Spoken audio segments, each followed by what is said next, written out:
Good evening, Crypt Keepers, and welcome to a special episode of Cryptique. I'm joined as always by everyone's favorite intergalactic altar boy, Ryan. Hey, I'll take that. Not a whole lot, man. Just as always with guests, interested to see where the conversation takes us. Yeah, I'm glad that we got a chance to sit down with Mr. Milor. Well, I guess we should just jump into it. You want to tell them what they need to know real quick? Yeah. The best way to help us fight the algorithm is to interact with the podcast through your platform of choice. To share us with somebody who you think will like the show or somebody who you think will be persuaded by one of our oddball theories.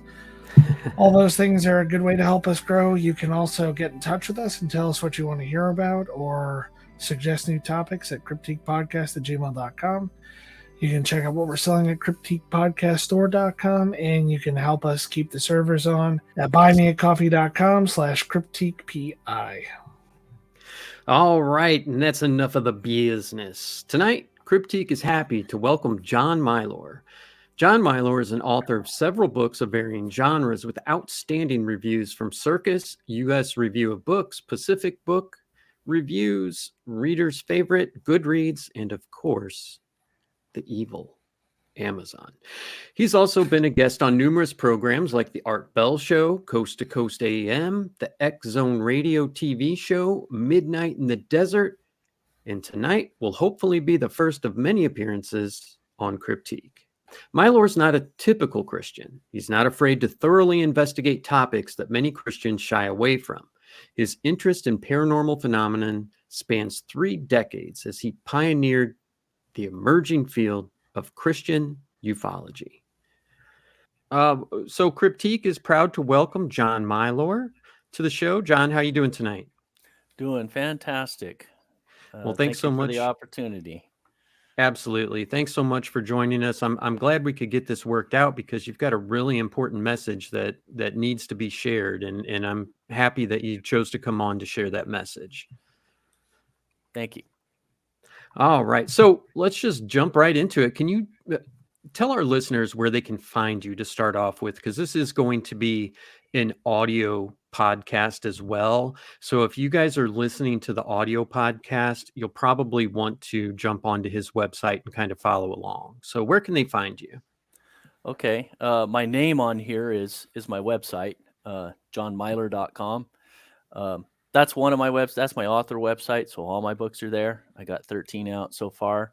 Wow. But I also have a couple of landing pages for some of my books, like christianufology.net and thestrongdelusion.net.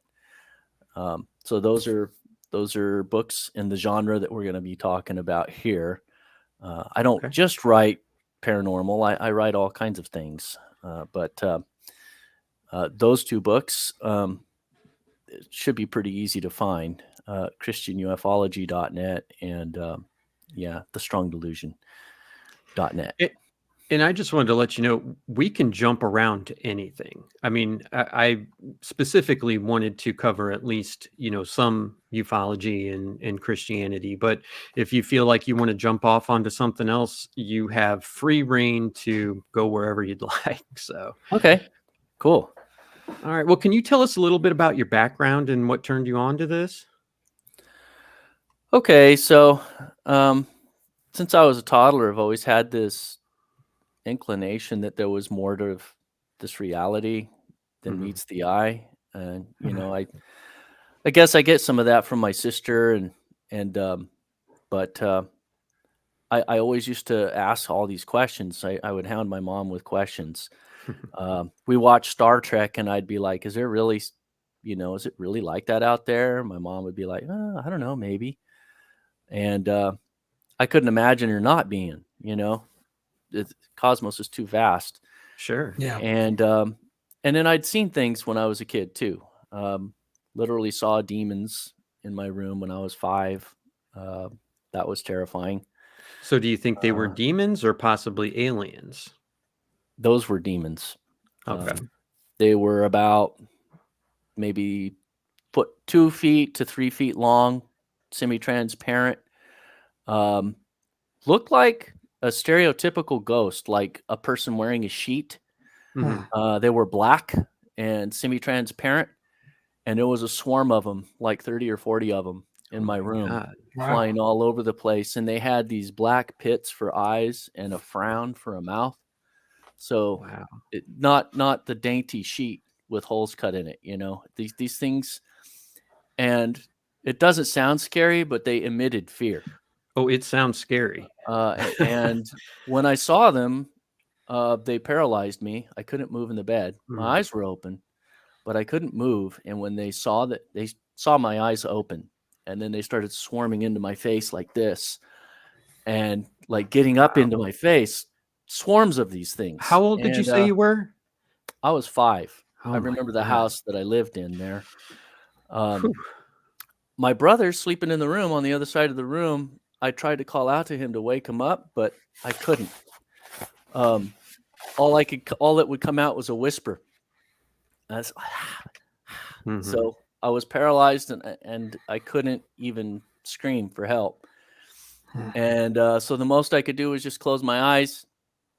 About every 15 minutes, I'd open my eyes, and as soon as I did, they were there, and they'd swarm up in my face again. And I was awake all night I bet. until the first light of dawn came into the room, and then they went away. So I do remember that. That was terrifying. But I also had exposure to the other side of the, you know, spiritual spectrum, the good side. Mhm. Uh, of course, being saved at least 20 times from life threatening things that probably should have killed me, Mhm. but I survived. Um, Miraculous. Many times I've almost died. Um, but my great grandmother, um, there's there's a what do you call it? History in my family. My great grandfather was a preacher, Mhm. and during the Great Depression, they traveled all over the United States. I think they went to 48 of the 50 states, Wow. and so all during the Great Depression, they lived out of the car, basically eating potatoes outside of the road for weeks at a time. My grandmother told me Wow. about it, and um, so that was during the Great Revival. So there were these big tent meetings and stuff, and he would go to Mhm. these, right? So they devoted their lives to ministry, traveling the country. And when they were older, um, they were in their retirement years, and I would stay over there periodically. And so Grandma had these encounters that she would talk about that um, she literally saw Jesus manifest before. She had a stroke. I believe she was in her 50s when that happened, and she went to the hospital, and like her face was all sagging, and she couldn't move, she couldn't speak. And she was there in the hospital, and she said Jesus came into her room, smiled at her, and then turned around and walked out, and she was healed. The paralysis just disappeared. That's So awesome. just, and I pull out the IV and say, I'm ready to go now, and the doctors are like, what? What happened? And she'd be very casual about it. I saw Jesus. He came into my room and he healed me. And, who's to argue? Yeah. Right. It was miraculous what happened to her. So she had these stories, and you can expect that from the wife of a minister. Mhm. But I remember when I was 5 years old. So I remember my childhood really clear. And I was there at her house one evening, and I think it was near Christmas because there were a lot of family members that showed up, Mhm. maybe exchanging gifts or something like that. Because like my uncle, his wife, and my dad was there, my mom was there, which is unusual because they're both divorced back then, and Mhm. they're both there. All the family's there. Um, all these people were talking and stuff in the living room, and Grandma's just kind of sitting there on the couch reading a newspaper. And then she makes an announcement, and she's like, "Okay, everybody, I want everybody to be quiet. I have something important to say."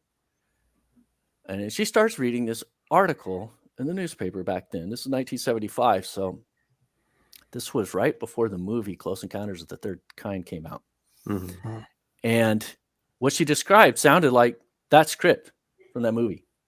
There was a UFO in the outskirts of Madeira, and the cops were chasing it around. It was this wild goose chase, and there were these people. A lot of people saw it, and it made the newspaper.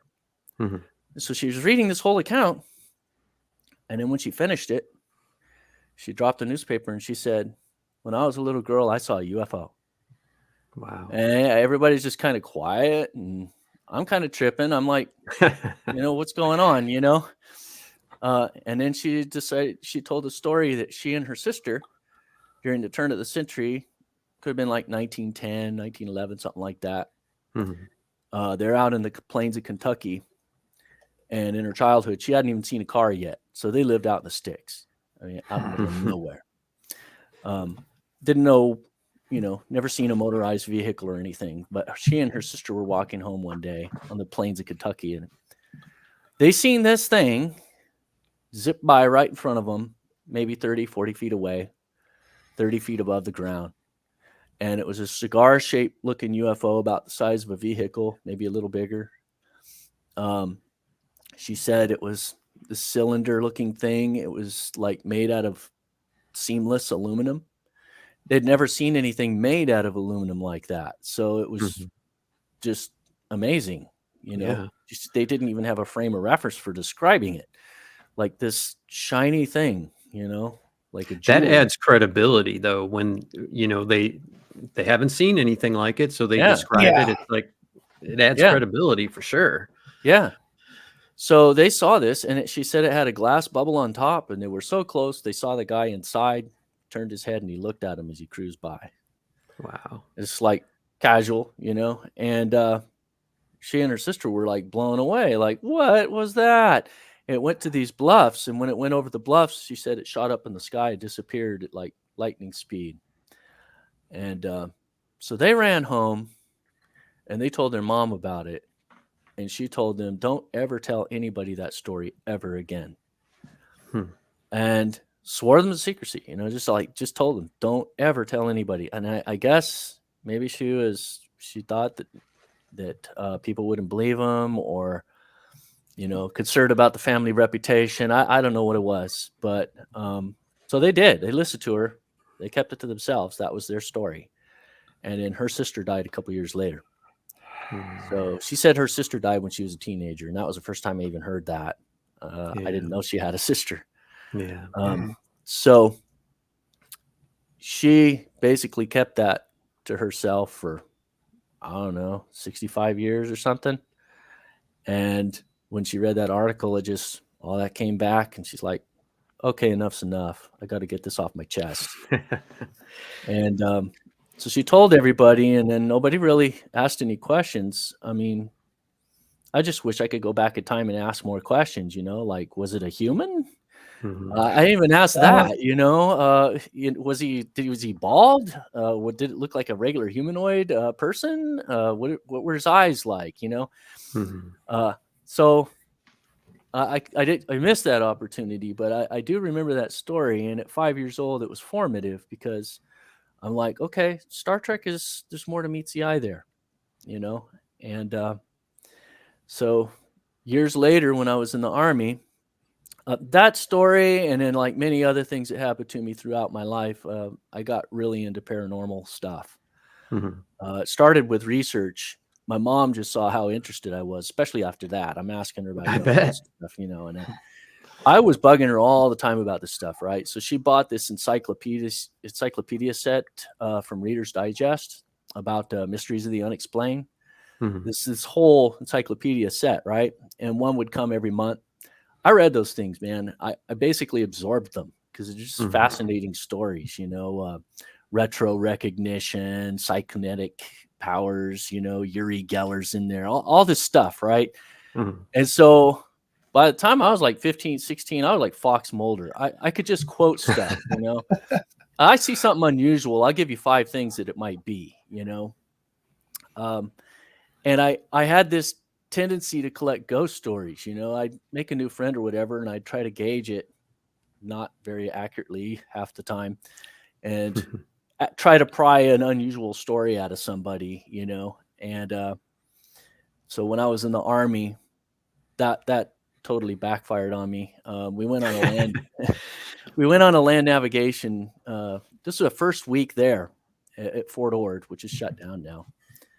And I'm with this group of guys, and we had to spend a couple of hours doing land navigation and finding these targets and stuff. And my team leader, he knew where all the targets were, and he knew the codes on the signs on all the targets. So he's like, "Yeah, let's just go chill out, find a spot, chill out under the tree or something, and I'll just fill out all the paperwork. We just relax for a couple hours." And Nice. I'm E1. I'm not going to argue with the guy, Of course. So I probably would have preferred to walk around than just sit, So anyway, we're sitting there, and I'm like, well, we're in the country. Everybody's sitting in a circle. We don't have a fire, but it's almost like a camping trip. And the only thing we're missing is a fire and a ghost story.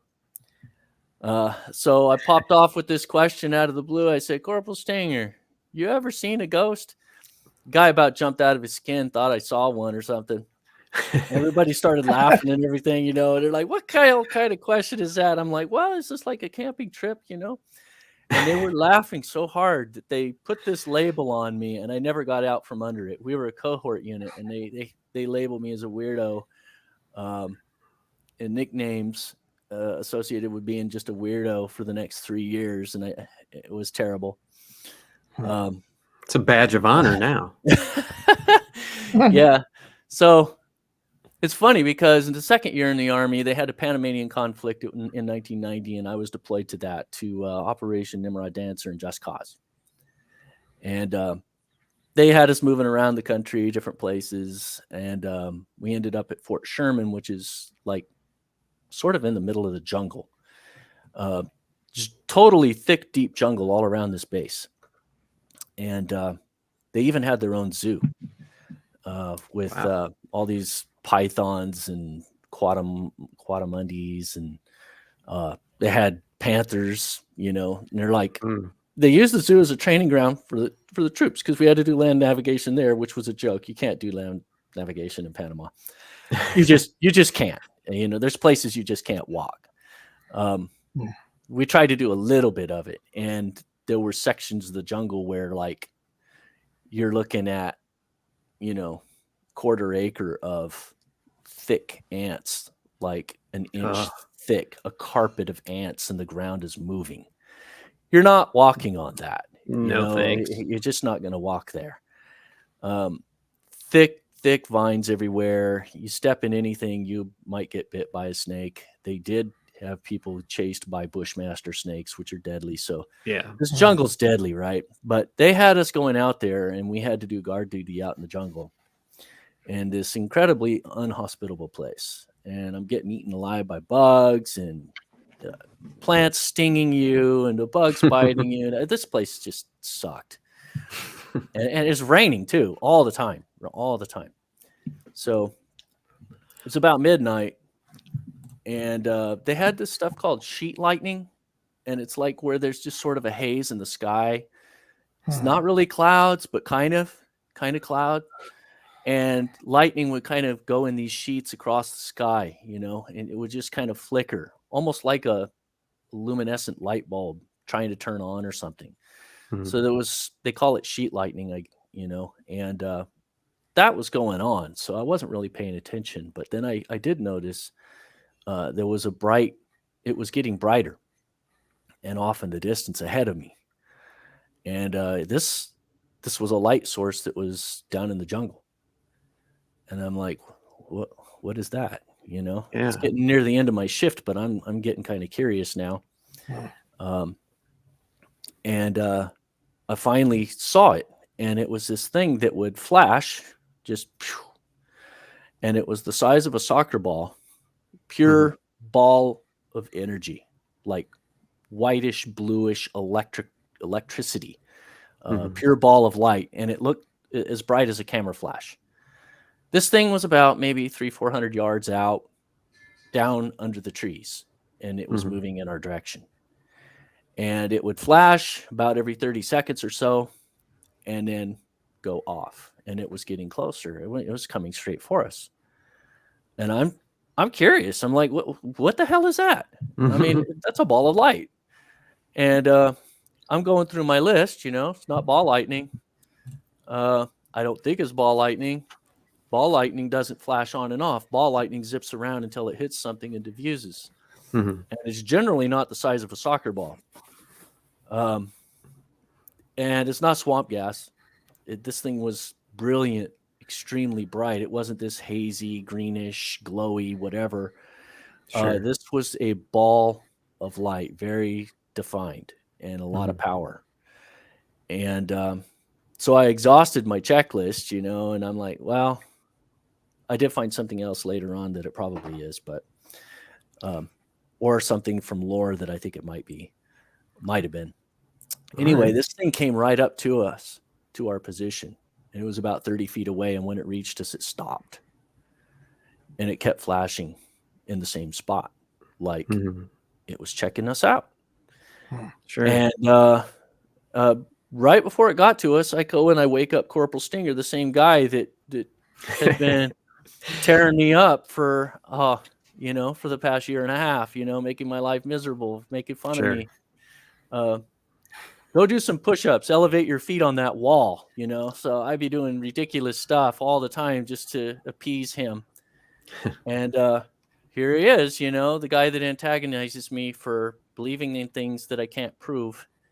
And here we are, this is not in a biology textbook, whatever this is. And so I wake him up. I tell him, it's your shift. By the way, there's this glowing ball of light coming our way. I don't know what it is. Doesn't look like it's from this world, but I got to go to bed. I'm tired. So I turn around to go to bed, just kind of blowing it off. And he's like, wait a minute, and I turn around. I'm like, what? And he's like, oh, F you, blah, blah, blah. And he starts cussing me out because he thinks that I pulled a fast one on him, right? Because it was kind of creepy out there, right? But then as he's unloading on me, it flashes again. And I said, by the way, did you see that? That was it. And it's coming our way. And that's when he just kind of shut up and he was watching, waiting for it again. And then it flashed again. And sure enough, there it was. And he saw it clear as day too. So I said, okay. And then it came up and then it just stopped and it kept flashing in the same spot. And I'm like, well, this thing's wanting to communicate. This is acting intelligent. This isn't just a nature ball lightning or something. Ball lightning doesn't want to stop and check you out. Yeah. And then I pointed out the fact. I said, look, I got an M60 right here with 750 rounds of ammunition. This is a lot of metal. And if that was ball lightning, it would have been attracted to this. And I also had a radio with a 6-foot antenna and a backpack full of lithium batteries, all electrical type stuff that lightning should have been attracted to. This was not going for any of that. It was just staying in the tree right there, just flashing on and off. And I'm pointing all this out, and then he's trying to argue with me. He's like, well, maybe it's a laser that they're using from the aircraft carrier in the Gulf. And I'm like, lasers don't move around in the trees. Laser need a pure line of sight. Does this look like a pure line of sight around you? Laser's not a free floating ball of light. This is acting like either it's alive or it's some kind of probe or something. And my gut was telling me I thought it was alive. It was clearly an intelligence behind it. So I couldn't take it anymore. And I finally just told him, I'm going to communicate with it. This is Star Trek moment, this is first contact. Who would pass up that opportunity to communicate with this otherworldly being? And I was totally not afraid because I'm like, dude, look at the power that thing's emitting. I think it could have killed me easy. Sure. But it's not.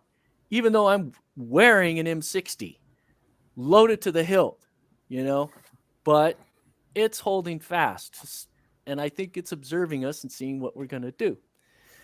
So I disarmed myself. I took the M60 off and I'm like, and he's telling me to stop, and I'm just blowing it off, totally disobeying a direct order right there. I'm like, you know what? You go ahead and tell me to cower over here in fear. That's fine, but I'm not going to pass this opportunity up. I'd rather get in trouble. So I just totally ignored him. he was too scared to do anything about it. And I kind of walked out into the clearest area there. There was a trail. We were off the side of this trail that went into the jungle. And I just cleared my mind, and I looked and where I saw it, and I said, look, I don't know who you are, what you are, but you're interesting to me. And I just want to let you know my intentions are peaceful. I don't mean you any harm. I'm here in peace. I'm just introducing myself. I'm so-and-so, just had a little casual conversation. I said, could you please reveal yourself to me or let me know, who you are or what you want? And I let a few seconds pass as I'm waiting for a response, and then it didn't flash, and it's customary 30 seconds. It's processing. That was going to be a question, is it doing it in a certain rhythm? Yeah, and then Corporal Singer was like, Corporal Singer was like, oh, crap, now you did it, And suddenly I felt this incredibly overpowering sensation just totally engulf my body. And it's that feeling of being watched amplified by like a million. This thing was alive, and it was emitting its presence. And I can't even explain it. Not a normal language, but it was basically just saying, I'm here. I am alive. And it let me know where it was located, because I felt it moving toward me, even though I couldn't see it. And I started backing up, and I said, oh, crap, it's moving toward me. It's moving toward me. I know it. I could feel it. I took a couple of steps back because I'm like freaking out. Like, what's this thing going to do? Is it going to hit me? Is it going to kill me? And I had some AMPVS 7 night vision goggles on. So I'm lifting them up, and I'm looking. I'm not seeing squat, even with night vision. And but I'm following, and I said, I could feel it moving. And I'm moving around. I do a complete 180. And I said, the next time it's going to flash right there. And the second I said the word there and pointed my finger, it flashed exactly where I pointed. Wow. Like 30 feet behind me. So it made me do a circle. I felt it go right over the top of my head. My hair was probably standing up. Man, I got so excited, and I was telling the corporal, like, dude, did you see that? It said, it flashed when I said there, like it even kind of understands what I'm saying. It knew that, it transmitted where it was located to me, and I don't even know how it did that. Did you see that? You just witnessed that. And I'm just going on, and he's just not talking. He was catatonic. And I kept talking to it. So that was honestly the extent of it. It didn't turn into a humanoid form. It didn't take me to another planet. No grandiose things like that. It basically just did enough to let me know that this thing was alive. It was curious about me. And it could have killed me, but didn't. And it proceeded to flash on and off, and it did a complete 360 perimeter scan of our area. Like it wanted to see every angle of our position where we were at. And then it proceeded to flash away and go off down the road. And it did the same thing. We had 2 other positions out in the jungle, and when it reached them, and it did a circle around each one of them. I found that out the next day. So the next day, nobody was talking about this thing. And I'm bugging the corporal about it. I'm like, dude, how can you not talk about what happened last night? I mean, that's more than an elephant in the room. Yeah. And there were other people there, so I brought it up when the other people were there, and I'm like, did you see it, Winder? And he's like, yeah, I saw it. I think that was maybe a lightning bug or something. I'm like, a lightning bug? Come on, man. That was the size of a soccer ball. Are you freaking kidding me? And they're laughing and stuff. And then the corporal says, Milor, I think you summoned it. And that was a joke, right? And they all start laughing, and it's like, yeah, he's all casting spells and stuff. I'm like, you idiots. I mean, don't you realize what we just experienced? I mean, this is not known to exist. Yeah. So You would think at the very like least they would be concerned, like, is this some sort of like enemy technology or something like that? But Something. Yeah. Yeah. But yeah, no, they just wanted to make fun of me. And of course that fired me up even more. So I got into all kind of stuff back then. So researching wasn't enough. You'll see in my first book, Aliens in the Bible, the full subtitle is a biblical explanation of supernatural entities, realms of existence, and phenomenon. So 3 categories of paranormal type things. And I cover all kinds of stuff in that based on research that I knew, combined with personal encounters, stories that I'd gathered over the years, Bigfoot stories, all of these Love things, it. right? And but some of that book was made from my personal experimentation in things that I shouldn't have been messing with. I did ghost hunting, and I've been there. I mess with Ouija boards, got my house like crazy haunted, and we had to exercise it and call the church in twice just to get it clean. Yeah, just a lot of things that I messed with. And over the years, I like way dial back. And then of course, when I was 21, I had this fantastic like encounter with Jesus that he came to me in a dream. So I could tell you how many times, pop into a church here and there, and I would have said I was a Christian.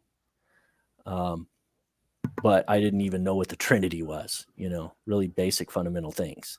And the way I was living my life was my own version, It's like I'll just pick and choose, the parts that I like and dismiss the stuff that looks a little difficult. So I'll pass on that, Sure. drugs and all that, I'll just do whatever. I was a party animal. And but when Jesus showed me, he showed up in a dream, and I had this dream. He was invisible in the dream, and he did all this stuff, kind of like showing me where I was at and what was coming my way if I didn't change. And it's sort of like, you're 21 now. I'm going to give you one shot at this. You reach the age of accountability. You know between right and wrong now. And if you don't change your ways and what you're doing, you're going to have some serious consequences coming your way. And the context of the dream kind of showed me it's either going to be jail or death. Gruesome death at that. And I was kind of consorting with some dangerous people to try to get my fix here and there. So that was not a good thing. So I woke up from the dream and I start recounting it, and I got all the way to the part where I saw this invisible person moving things around, but I couldn't see the person. And a friend of mine who was with me in the dream, I'm like, get a load of this. The guy's invisible. The one he was flying a helicopter. I was in this helicopter, and it landed and took me out of this drug compound where all these dangerous guys and stuff around. And we were flying, and then he started doing all these crazy stunts, did a flip around some power lines, flew through a tunnel, was just freaking us out, thinking we were going to blow up any second. Came out the other side of this tunnel with a train, and then did a flip around some power lines again, and then went back up into the sky and was all relaxed. And I was just like, oh. And I look up, and then I see an indentation in the seat, and I see the controls moving, but the pilot's invisible. And I said to my friend, the pilot's invisible. That's weird. And but it was this beautiful big plains of wheat, and the sun was just rising up on the horizon, this beautiful sunrise, golden rays of light, and it was just so peaceful. And like all of the burden, all of that weight that I was carrying at that time of my life, which kind of oblivious to how heavy it was. I didn't even realize it, go for months at a time. And my brain was so fogged up from drugs and drinking all the time that I had very few moments of clarity. But in the dream, everything was so crystal clear. And I'm like, wow, I love this. I love being clear. Mm-hmm. And he came back and he landed in the same place he took me. And the door opened and I heard his voice in my head say, "Get out." So me and my friend got out, and then the voice said to my friend, "You get back in."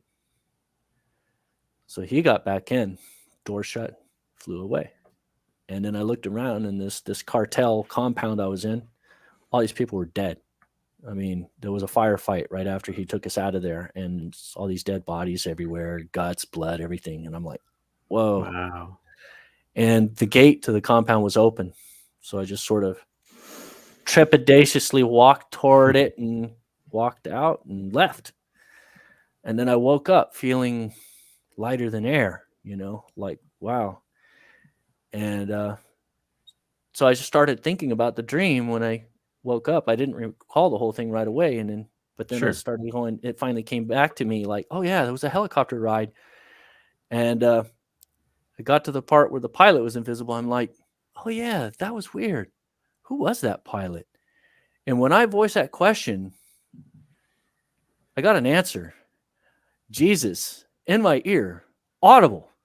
Wow. And to this day, I don't even know if that was him sort of taking me over and then me speaking, or me just hearing his name, but it felt like his ear was right here against my ear, close enough to feel the whiskers on my ear.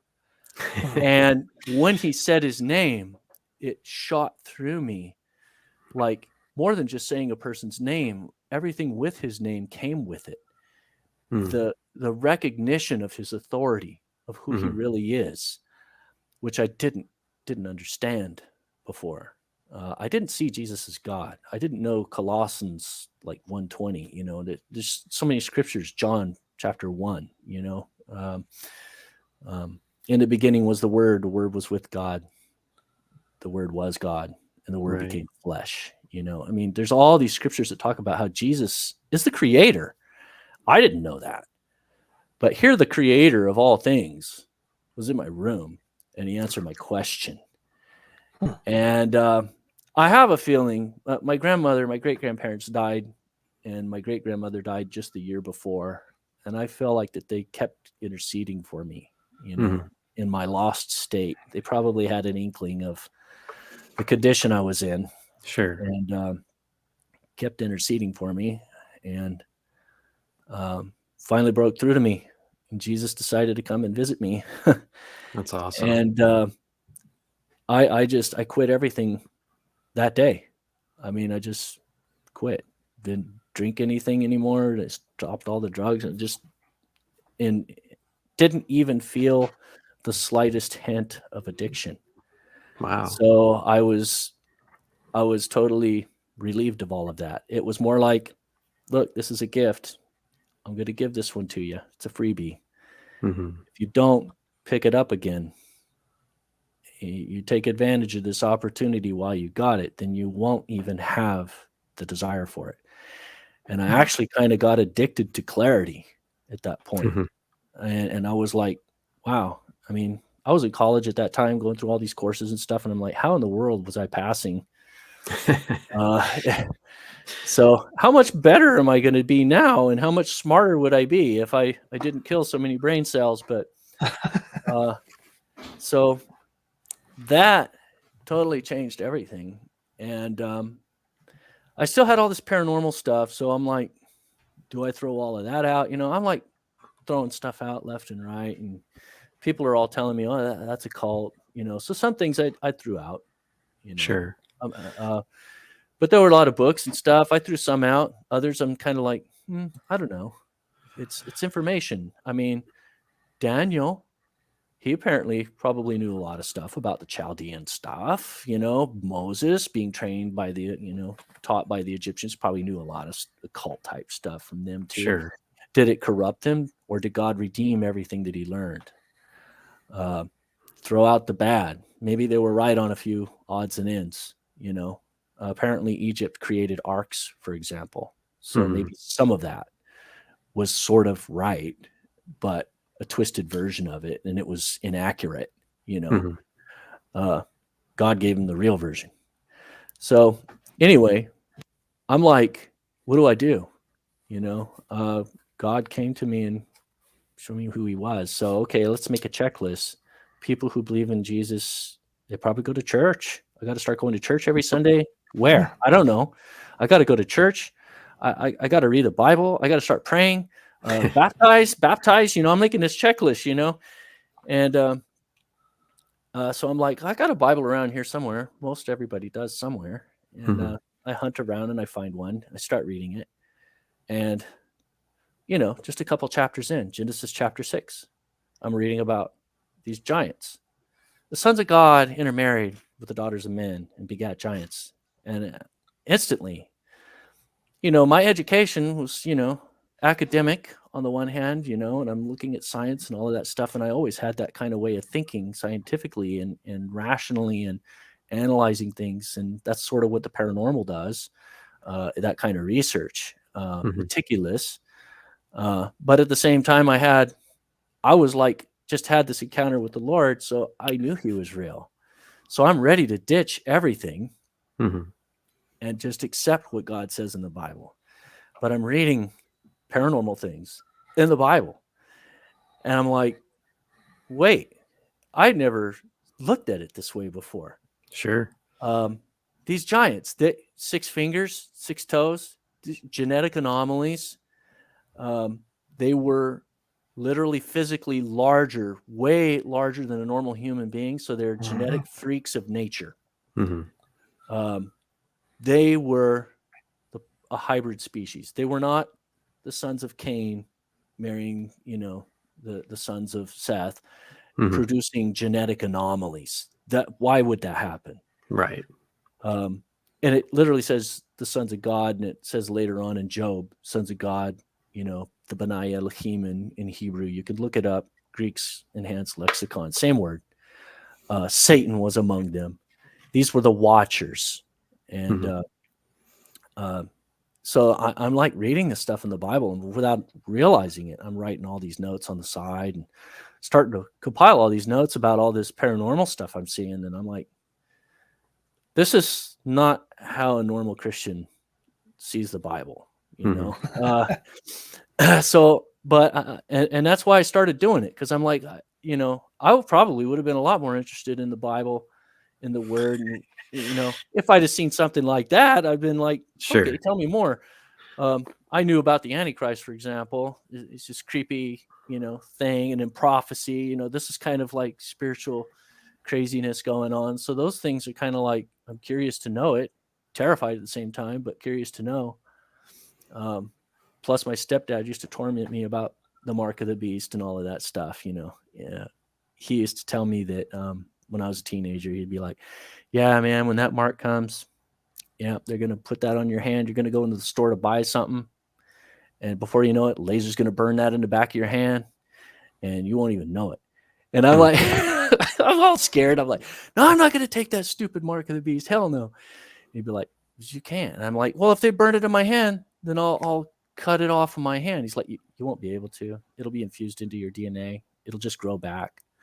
And I'm like, well, no, so he would kind of like pester me because he wanted to see if I would say that I'd chop off my hand, because of the gouge out your eye, chop off your hand, right. And just tormenting me all the time like that. So the Antichrist always kind of bugged me. And that was kind of in the back of my head. And as soon as I saw this stuff about these Nephilim and, oh, wait, what if this is aliens and this is the whole alien abduction phenomenon going back then? But those things were demons. The word. So here's another interesting thing. The word demon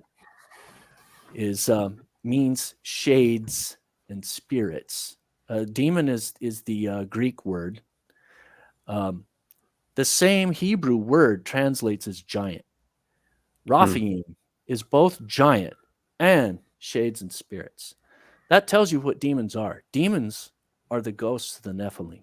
They're ghosts of the Nephilim. They're not the same thing as fallen angels. The fallen angels are physically alive beings. The part that's confusing is the physicality part. So put on your quantum physics hat. They have physical bodies. They can physically reproduce. A demon cannot. A demon doesn't have a body. A demon's looking for a host to possess. Right.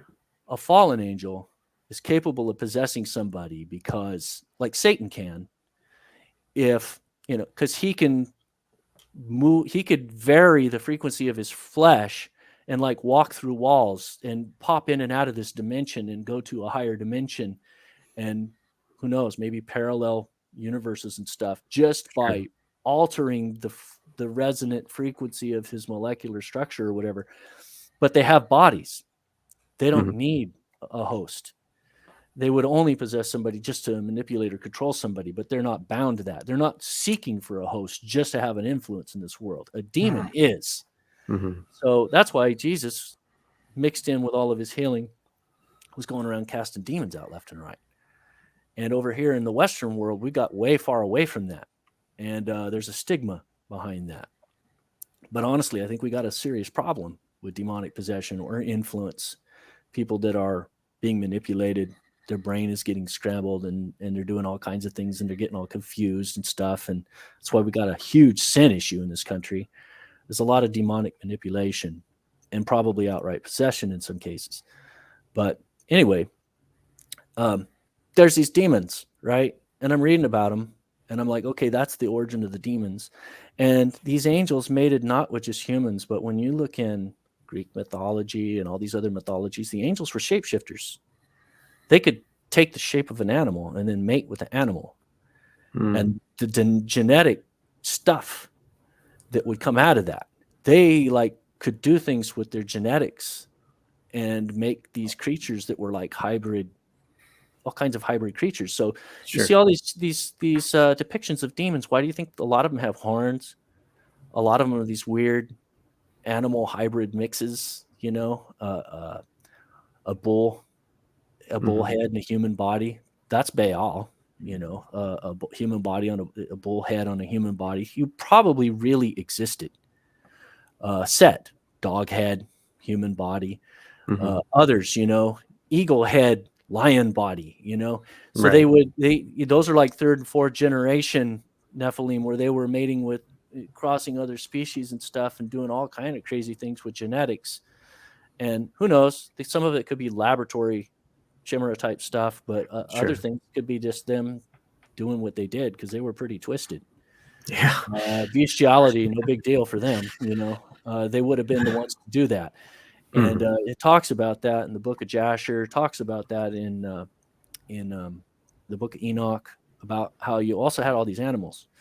So all these things, it just opened up my world. The Bible is like a code book to the paranormal, because it just shows you, explains the backstory, right? We got this whole category of transdimensional beings, right? Bigfoot. People can't find Bigfoot. Okay, you see these animals out here. Elephant's kind of rare. You don't have a problem finding an elephant. You don't have a problem finding a whale in the depths of the ocean. But a 12-foot gorilla, you can't find that. So no wonder people can't believe it. But you know what? Those things can be standing freaking right next to you, and you wouldn't see them. I had a friend. This is crazy Bigfoot story.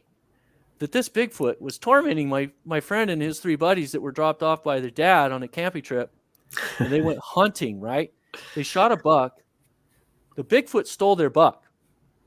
Stepped out of the woods in a clearing. The guy was watching it through the scope of his rifle. It grabbed a 12-point horned buck. 12-point. Threw it over his shoulder with one arm. It's like 750 pounds. Just sack meat. Yeah. Stepped out, disappeared. His friends, his 3 friends, were only like 10 feet away from it, and they did not see it. It vanished. It like just boom, not here. It could pop in and out. And they were smelling it on and off. They decided, okay, I don't know what the hell that was, maybe a bear or whatever. They weren't like grasping with reality right away. Sure. So they decided to hunt it. Mistake. Oh. These guys broke up into 2 teams at first. They're walking around. They're smelling it. It's literally walking around them. They could hear the footprints. They say, okay, on the count of 3, stop walking. And 1, 2, 3, and they stop. And they hear like, more like thuds, Right. And they're looking around. You see all this brush and stuff, but it's not so clear that, what's a Bigfoot, 12-foot Bigfoot going to hide around a tree like that? How how is this thing not being seen? And the smell would come and go. It's like probably when it was close to being here, some of those molecules would come off of it, because that's a physical molecule that you're getting when you smell something. Right. But then it would go away. And they came back to their campsite. The thing crawled up into a tree. They had their food and everything in a net, hoisted up in a tree like 15 feet off the ground. The net was slashed open. There were cans of beans. The thing just ripped the can in half and ate the beans. So they found a couple of cans of beans were ripped in half, and decided to not hunt it. They were freaking out. So, well, yeah, the thing was just toying with them all day. So they decided, okay, we can't get out of here tonight, because they had to wait for their dad to come pick them up the next day, right? Mm-hmm. So they were taking shifts throughout the night and kept this bonfire going, right? This one guy had to take a dump. He just had to go real bad, right? He couldn't hold it anymore. He's like, what are the odds of this thing showing up, right? I just got to go. So he went a ways away from the fire. Didn't want to stink everybody out. He had his gun. It was loaded. It was with him. Set it against a tree. Dropped his pants. And right at the point of the fecal exodus, it's like it was timed. It was timed. Right as he was at his most vulnerable point, this thing is like right in front of him.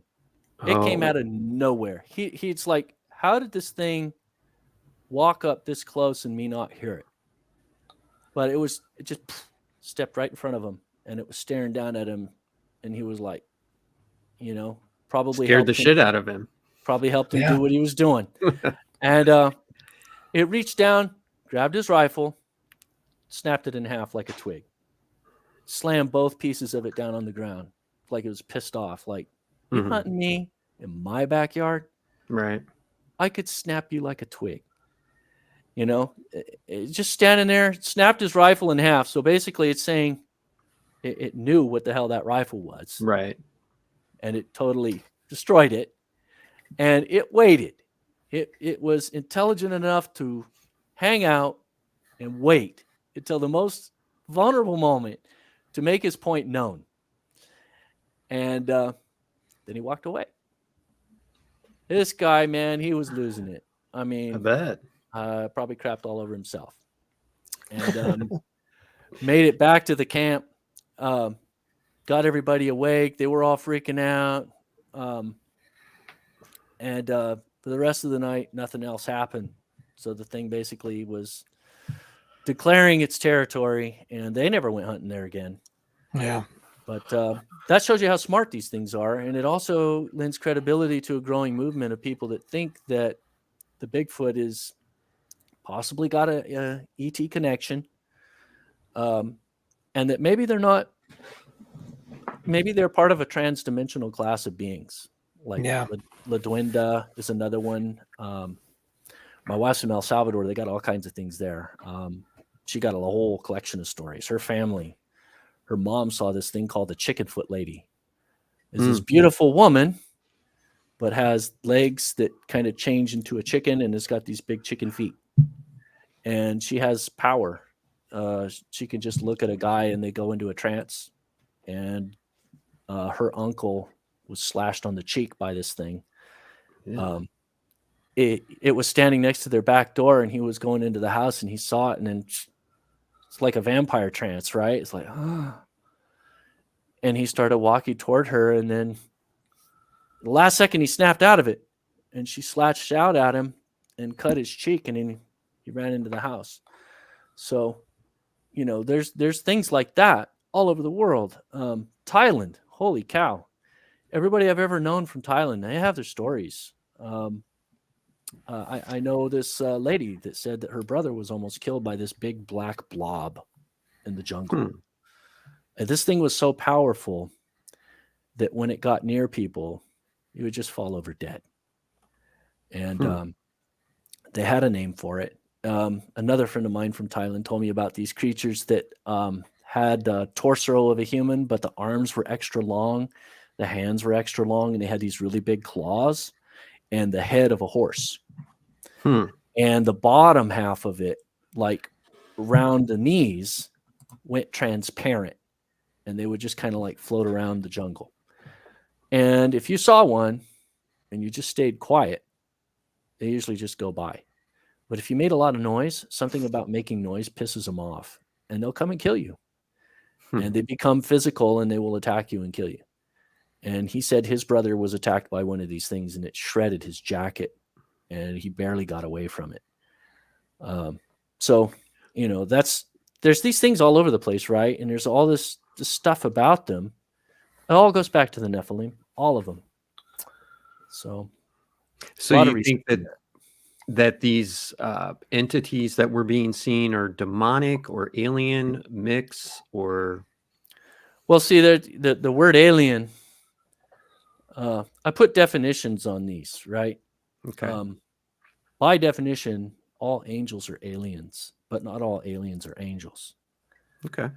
So what I mean by that is Jesus gave definition to angels in Luke 20:36. He defined them as no longer being reproductive. But here's the key, and here's where a lot of Christians get mixed up. They weren't created as a non-reproductive entity. I believe angels were created like Adam and Eve. You know, they were reproduced after their own kind. But then they reached this certain stage of their existence where they metamorphose into a higher state of being, where they're more connected with God. It's like a butterfly, right? We're butterflies. Problem is, we sinned. So we physically die before we get to the translation. The Bible even calls it translation. And we had two people in Scripture that actually translated into that angelic status. So being an angel is like a title to the highest level of being for organisms that are on the highest level of God's creation. Humans are on the highest level of God's creation, but because we sinned, we're lower than the angels right now. When we translate, then we'll be like the angels, which he says, we will no longer be reproducing. We won't need it. It won't be part of our nature anymore. We would have the ability to revert to that if we disobeyed God. And the watchers, the angels that did rebel against God, they did revert. They rebelled against their own nature that they were translated, right? So they were once reproductive.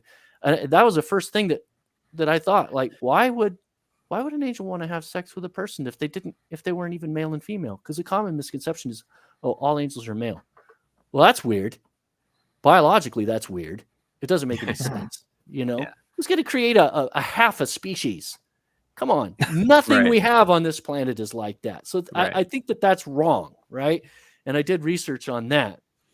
And then I'm like asking these questions like, well, and then it finally occurred to me, what if the angels were like Adam and Eve? What if they were created perfect, sinless, but they were in this sort of pseudo-immortal state? Maybe they had to eat from something like the tree of life to stay alive for maybe 1,000 years or so.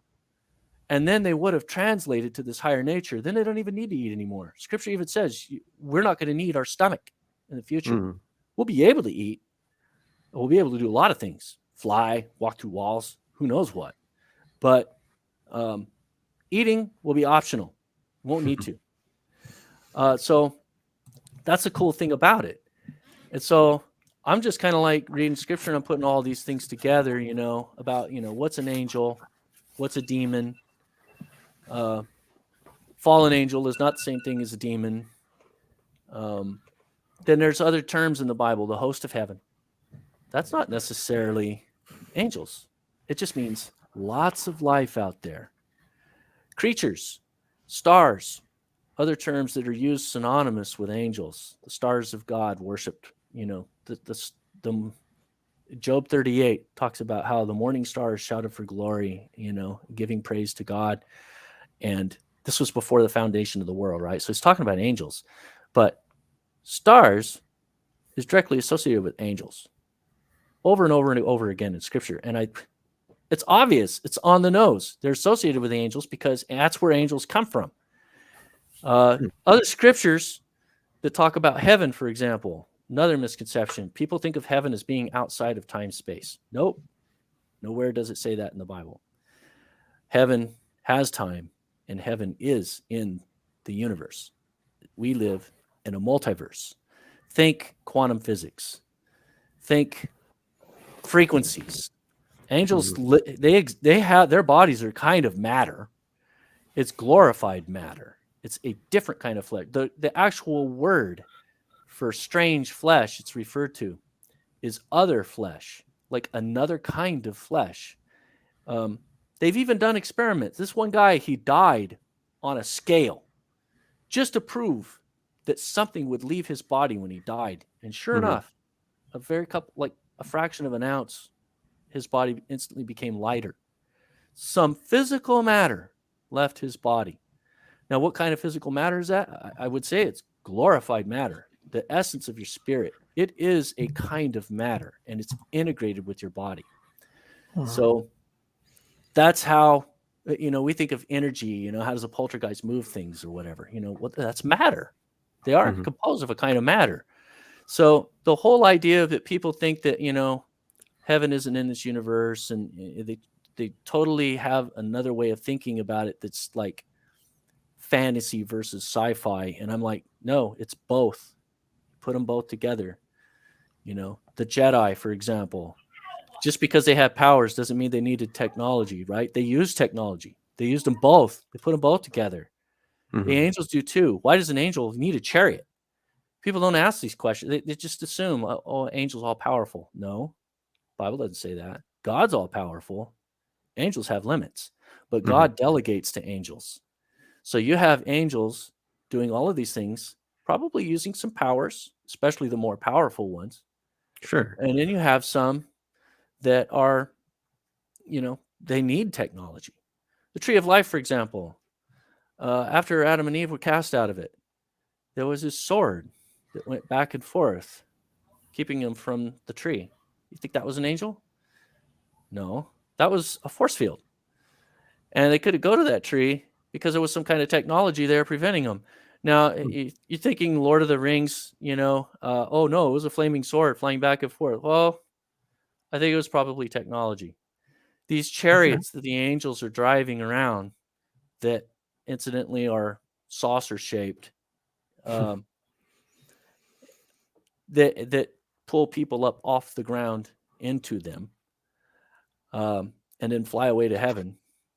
And heaven's always associated with the sky, heaven. There's three heavens. The Bible defines three of them. One is around the outer surface of the earth. The second heaven, which is the most widely used reference, is actually a plural word, shamayim or anyos, and it means the abode of the sun and the moon and the stars. The word is literally used in Genesis 1:14 when it defines heaven for the first time. So, God created the heavens and the earth. That's that word. Genesis 1:1, God created the heavens and the earth. God created outer space and all the stars and the sun and the moon and everything, and then earth. And the highest heaven is called highest heaven. And it's in this universe. It's a glorified planet. Every description of it describes it as a place that has an atmosphere. It has clouds. It has lightning. It has a city. It's so physical that the capital there, which is New Jerusalem, will be transported from there to earth in the future. How can you transport a non-physical city to a physical earth? It has to be physical. Yeah, you can't.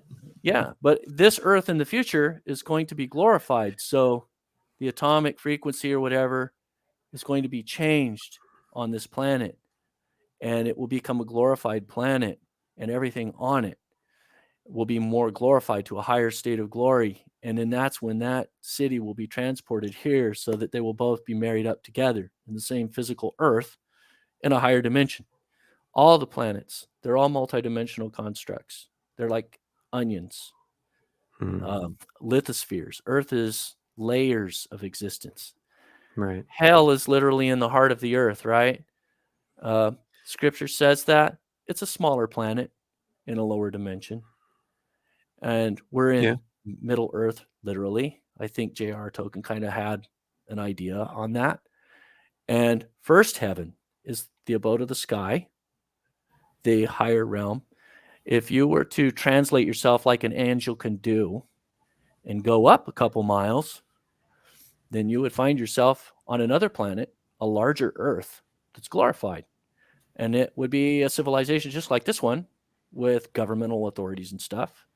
And the Bible even talks about it. It says that the watchers were appointed regions on the earth where they had governmental authority. Michael, according to Jewish literature, he's over Israel.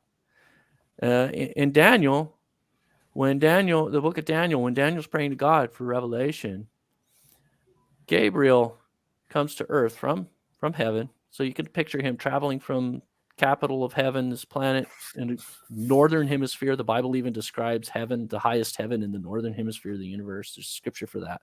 There's 2 scriptures for that. He comes here through the second heaven. When he gets to earth, he has to penetrate first heaven to get down to Middle Earth here. Right. And he encounters the Prince of Persia and has to battle with the Prince of Persia, was a demonic entity at that time. And Michael comes over there and fights, SEAL Team 6 Michael, and gets him through, right? It's just literally, that's what I'm picturing in my mind. He had to take an elite force of battling angels, and those dudes were serious, man. And then when he went to go leave, he said, "Oh, it's not over yet. I'm gonna have to fight my way to get out of here. This place is a prison. They're not gonna let it be easy. Michael's gonna, have to help me get out of here." So that was a serious mission. And a lot of these UFOs that we see, some of them, I think they're breaking some rules. That's why they come at night. There's this really complex ecosystem up there where you have good guys and bad guys, just like we have here, right? You had a Hamas go in and attack Israel and all of that stuff, right? How in the world they do that? And you got all this stuff going on, right? And they're fighting it. And they have these barriers and stuff, right? We have borders. And so you have all these incursions and stuff. You have things going on up there too. And some of it will spill over here. I think sometimes when people see things, the fabric, or the dimensional fabric of our reality kind of breaks down a little bit, and some stuff kind of spills over. People see stuff. So another thing is the Bible talks about how what's up there mirrors what's down here. And in God's kingdom, everything is through the churches. Governments are through the churches. And it's what's in our heart that determines the kind of governments we end up with. And that's why Revelation's written 7 letters to the churches. He's talking about the angels over these churches. So these are the powers that are out there. Before a change happens here, it has to happen up there. And these angels will have warfare and stuff. So when you see a country changing from psychotic dictator to democracy, there was a battle that happened up there. And then it spilled over and filtered down, and we got a little bit more sanity down here. And then when you see countries just, people just throwing away their morality and, their ethics and going corrupt and doing all kind of crappy stuff, and it just descending, right? Then the government starts going downhill. That's because God is allowing it.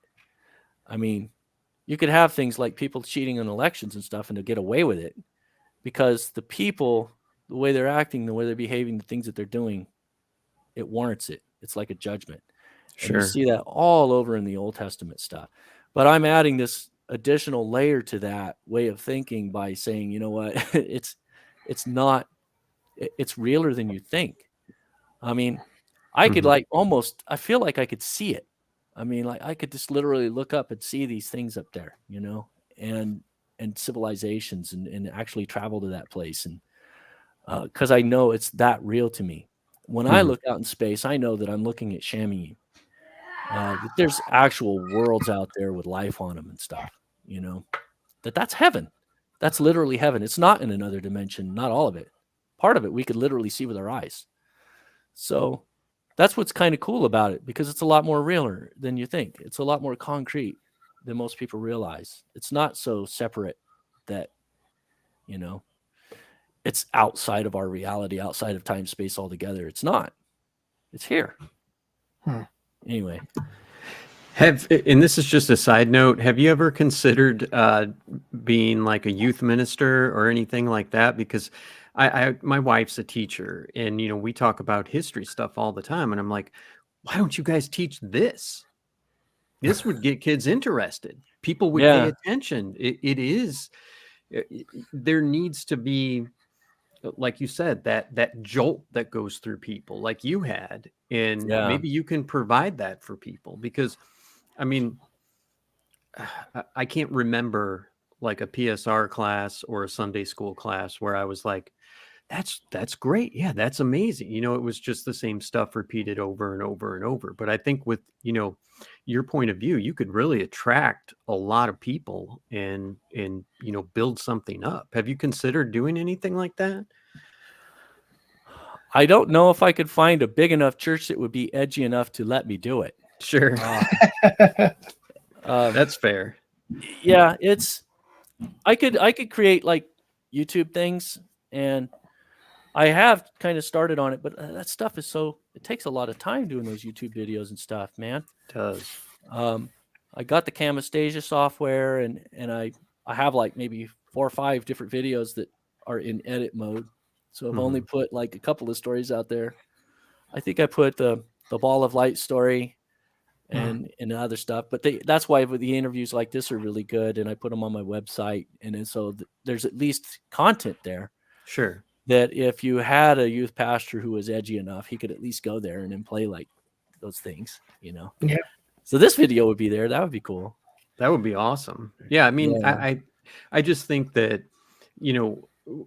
I mean, my kids, my oldest daughter's out of PSR now, but my younger one is still in there, and it's just like a fight every Wednesday night. Yes, you still have to go tonight. Yes, you're going to continue to go.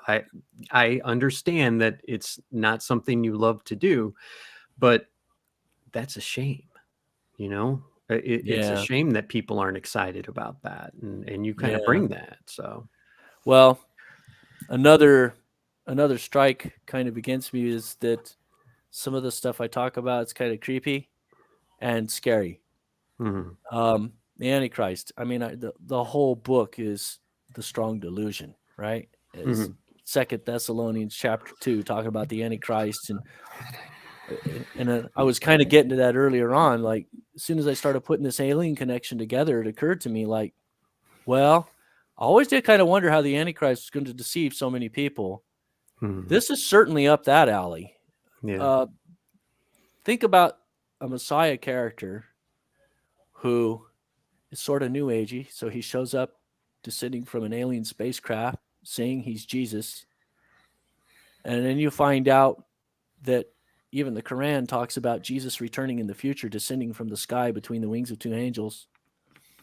And the Bible talks about someone called the false prophet who will be totally enamoring to the whole world. And he'll be somebody who can bridge the gap on all of these different religions. So Jesus was a Jew. That appeals to Jews. If this Muslim Jesus shows up, he'll say he's a Muslim. That'll appeal to Muslims.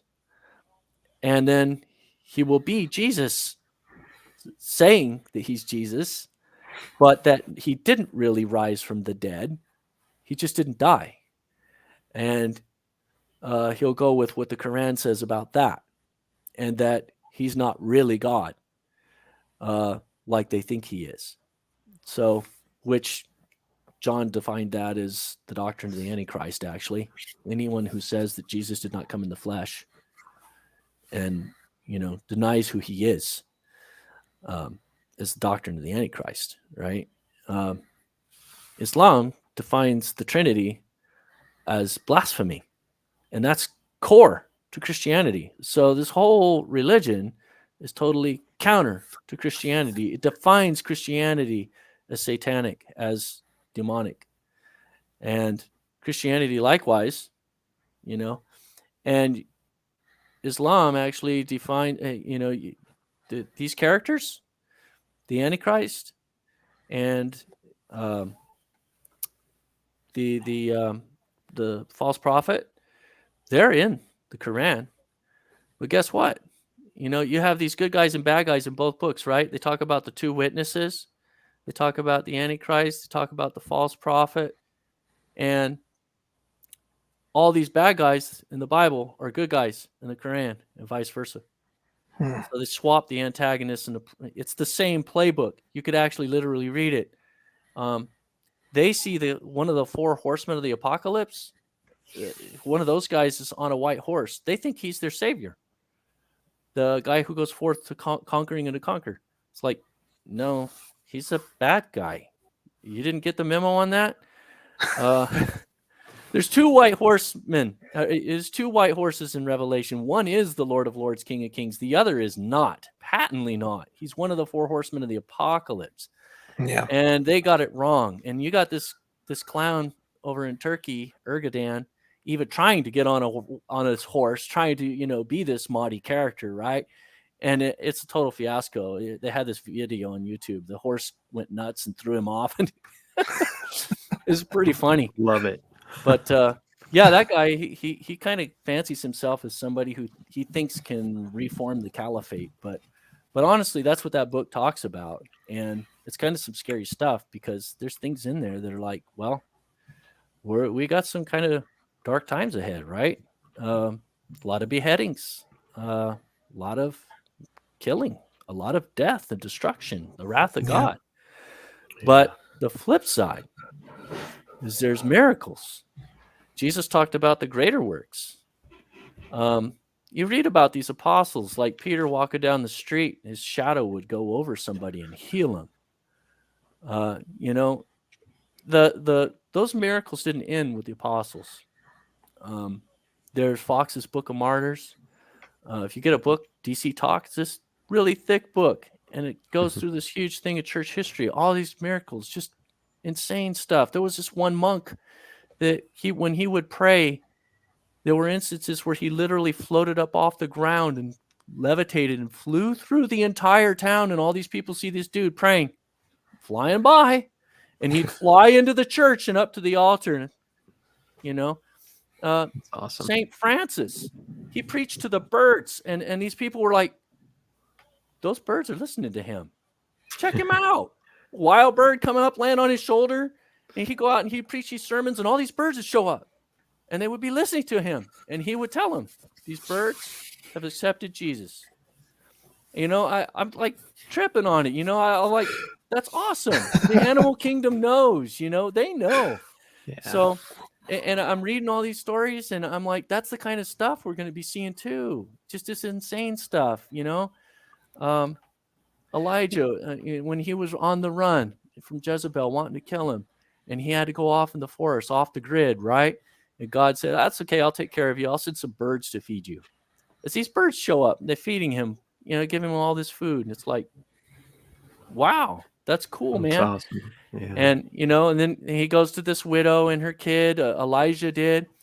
And she's like, yeah, we're going to starve, but we'll take you in, and we'll give you what we have, we'll give anyway, even though we're looking at starvation. And she pulled this tiny little bit out of a jar, and then it's like, could have swore that was empty. And take a little bit. It's like, take what you need, leave just a little bit. Next day, I thought we used all that. Years go by, scrape it out of the same jar, and they were kept alive for like 3 years. So we're going to see those kind of things too. And that's going to be countering. Yeah. Before we get too far away from it, we're talking about the Antichrist. So we've talked about that with a lot of guests, and it's something we kind of save for the end a lot of times, but I don't know who Ryan decided he thought may be the Antichrist, but we were kind of kicking around the idea of Elon Musk, because, and I don't know what his religion is. I don't know anything about that. I just know that, well, he's working on Neuralink, where you'll be able to make blind people see, right? And he's going to bring us free energy, and he's going to bring freedom of speech back to everybody. And it kind of works well into that idea of it's somebody that the world is enamored with, and who appears to be doing all these things that are wonderful, or even in some cases almost miraculous. Okay, so in a book I wrote almost 20 years ago, Aliens and the Antichrist, and then I rewrote it again. Second edition is called Christian Ufology. So all of those prophecies of Daniel, basically, they're regional. And he's actually telling you these animals, the Grecian Empire. He's telling you where the Antichrist is going to come from. That's what these prophecies are for, right? Okay. And they also intersect with Revelation. John wrote Revelation, which is the New Testament version of the book of Daniel, basically. Okay. Pretty close to it. He talks about a lot of the same things, but he talks about the Grecian Empire. The Antichrist will come from the Grecian Empire. And there was a type of Antichrist that came from that. The Antichrist has been trying to get into this world, and he keeps trying and keeps trying and keeps trying. There were types of Antichrist. Hitler, he was an Antichrist type. And the Bible literally says there's more than one. It uses the word S there, right? There's Antichrists. Okay. Right? And so Antiochus Epiphanes, he was an Antichrist. Hitler was an Antichrist, right? He's the most recent one that we could kind of like point to. Okay. These guys, anyway, he narrows it down. First, he starts with the Babylonian Empire. Then he goes to the Grecian Empire. Then he goes to the Roman Empire. And these all intersect, right? Except not exactly. Like the Grecian Empire is over here to the east. The Roman Empire is over here. And they only intersect on a couple of countries, right? Right. So he's literally narrowing down with each of these prophecies. He's going to be from one of these four kings of the Grecian Empire. It's coming out of that. Oh, it's going to come out of the Roman Empire, one of those 10 kings, right? None of them are America. This is all around the Mediterranean. And the area that he narrows down is either Syria or Lebanon, right around there. And it's called the Small Horn in Revelation. So it might be Lebanon, but both of them are kind of relatively small countries compared to the countries around them. But Isaiah kind of nails it too. He says he refers to him as the Assyrian. He literally calls the Antichrist the Assyrian. Okay. So we could kind of bet that he's going to come from that country. And what do we see in there now? You got ISIS operating out of that country. Mm-hmm. They have a stronghold and they're connected with Iran. Where's all the hotbed stuff going on right now? Right? Right. The terrorism isn't going away. It's only going to get more severe. And then you got this very weird people literally sympathizing with terrorists. And I don't comprehend it. I can't grasp it. But the only explanation to that I could really think is that this has to be something to do with the Antichrist. His power is so strong here now. It's almost like Sauron, right? How it's just growing. It's this darkness. It's just growing, right? It's spreading. And these people that you wouldn't expect start acting in, defending people that you wouldn't understand. It's like, I don't get it. And I do think, though, that there's part of the problem with all of the stuff going on in Israel right now is that people don't believe what they hear. Or they That's believe news in general. false things that they hear. And I hear people say that they're killing kids, both sides. And nobody can be okay with that. But you have to defend yourself too. You can't just be like, well, I'm. It's pretty hard to go to war with somebody who has zero respect for any kind of laws of war. Any. Yeah. Human shields is the lowest of the low. Right. How do you fight that without casualties? How? Yeah. I mean, somebody comes to your house with a gun and they have their kid, and they're holding their kid like a shield, but they're coming in to attack your family. What do? That's the parable we're looking at. And it's a mess. It's the Antichrist. That kind of spirit is going on. And that is the area. That's the epicenter of that kind of violence. Mm-hmm. That's why I say, Elon, I don't trust him 100% either, but I don't think he's the Antichrist. I believe, and the Bible also talks too about king from the north and a king from the south, two heads of the same beast, and one attacks the other. So there's like this sort of false flag thing going on, even though they're still sort of the same side. That to me kind of like points to Sunni and Shiite. Right. Shiite believe in the Mahdi. The Sunni kind of don't. They both believe Jesus is coming back. But the Shiites are the more radical. They're the ones in Iran, Right. and also in Syria, and they're ISIS and stuff, right? And then there's all these hybrids that are kind of a mishmash, you know. But generally speaking, when it comes to those end time prophecies, that's the Shiite. And they're all into that. And they're waiting for this Mahdi. And their book talks about this character called the Dajjal, who's supposed to be this really easy to identify dude who's got this eye kind of popped out like a grape. it says that. And that this dude from the north, their savior, their Mahdi, is going to take this dude from the south out. So it sounds like these two Muslim factions going to war against each other. And it literally says, it's talking about Egypt. Where's Gaza? It's on the border right there. Right. Mm-hmm. You know, I think we're very close, honestly, because all of this hotbed of activity is going on right now. And it's going to keep going. It's not going to simmer down. And you got this king in the north. I'm just waiting any day from like somebody, from, you know, the guy from Turkey, or, you know, some Islamic dude with a lot of power in the north is going to go down and womp down on this psychotic terrorist stuff. And he's going to look like their savior. Yeah. He's going to be just as bad. Yeah. He'll just be having a lot nicer presentation.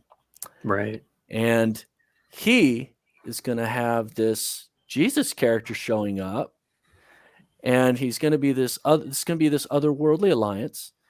The Bible actually talks about battles in the heavens, right? In the end times. This is going to be some crazy stuff. We're already seeing it now. You know, UAPs, now they got another word for UFO just to try to make it legit so you don't sound like you're stupid. It's the same thing, you know, UFOs. Yeah. So Daniel talks about, you know, the heavens will be shaken, the powers of the stars will be thrown down to the ground, talks about it in Revelation. So there's otherworldly alliances. And we already know this. All the people in the UFO lore all know this.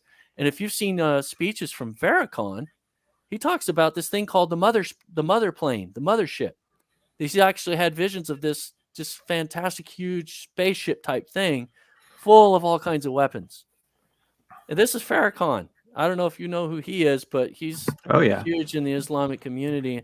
Mm-hmm. And he's talking about some sort of otherworldly alliances. So there's going to be these otherworldly powers. And there's even this trippy stuff that talks about these two dudes that are going to be flying around in this thing, this like a magic carpet, they're calling it in the Quran, or in the Hadiths too. And these guys are going to be like totally leveling entire cities. They're going to be really powerful. And then all these people will come out and be delivered by these guys, right? And the Quran and the Hadiths talk about these two dudes like they're bad guys. But honestly, it sounds like they're the two witnesses. Because I did this analysis of them, and I'm pulling out all these things. When they speak, the fire will come out of their mouth. They can control the weather. They can, you know, who did that? Elijah did that, right? So the two witnesses are, you know, Elijah and Moses, right? Because Elijah was taken away. He never physically died. Right. He's going to come back. So it's either Elijah and Moses or Elijah and Enoch, but most likely Moses. Those were the two that met with Jesus on the Mount of Transfiguration. And so, or Moses did. And it was Elijah.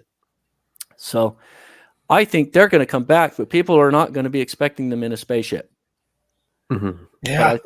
But I think they might be in a spaceship. And who's going to be arguing when they're there to save you?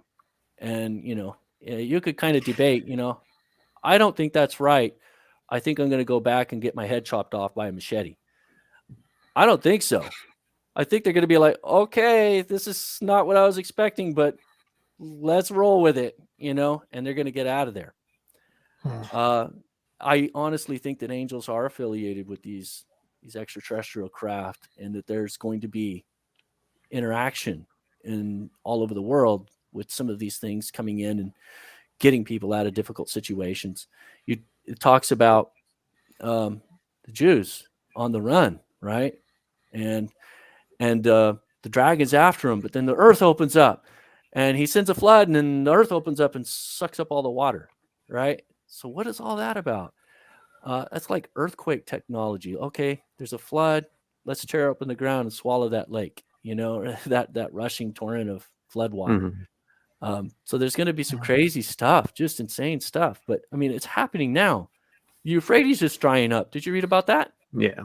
It's crazy. I mean, all this stuff. Well, yeah. So where do you stand then on Project Bluebeam, where the powers that be are going to create this false return of Jesus in order to unite everybody in the world? Which I know that sounds weird. I see you looking like, oh, that's, but I've heard it. I actually know about the technology. Okay. I heard it from a colonel like 20 years ago.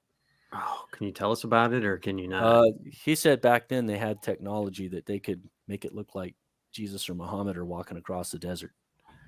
They could shoot it from a satellite. So, yes, I think it's possible, but I think that there really will be an otherworldly being coming here.